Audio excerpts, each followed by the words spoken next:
వృశ్చిక రాశి వారికి ఈ వారం రోజుల కాలాన్ని గనక పరిశీలన చేసినట్టయితే ద్వితీయ స్థానంలో శుక్ర సంచారము అలాగే బుధ సంచారము మాత్రమే బాగున్నట్టుగా మనం ఇక్కడ గ్రహించవచ్చు. మరి మిగతా గ్రహాల యొక్క అనుకూలత లేదు కదండి.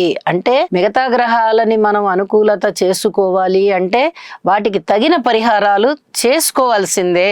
ద్వితీయ స్థానంలోనే చతుర్గ్రహ కూటమి ఏర్పడుతూ దాని మీద శని గారి దృష్టి ఏర్పడుతోంది, అలాగే దాని మీద గురువు గారి దృష్టి ఏర్పడుతుంది.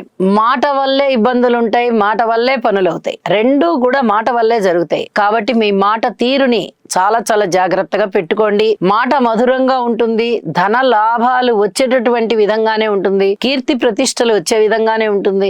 అయితే ఇక్కడ ఒక సూక్ష్మమైన అంశం ఏమిటి అంటే కుటుంబంలో ఎవరికైనా కానీ అవమానం పడేటటువంటి పరిస్థితి లేదా ఆ కుటుంబ యజమానికి లేదా యజమానురాలికి అవమానాన్ని ఎదుర్కొనే పరిస్థితి ఉంటుంది. ఇది చాలా జాగ్రత్తగా ప్రవర్తించుకుంటూ వెళ్తే మీరు చాలా వరకు ఈ పరిస్థితిని ఎదుర్కోవచ్చు. అట్లాంటి పరిస్థితి కనిపిస్తోంది. అలాగే వారాంతంలో అయితే కొద్దిగా లాభస్థానంలోకి చంద్రుడు వచ్చి ఉన్నారు కాబట్టి కొన్ని అనుకూల పరిస్థితులు వస్తాయి. మరి వార ప్రారంభంలో అయితే మీరు అధిక జాగ్రత్తలతో కూడి ప్రవర్తించుకోవలసినదే.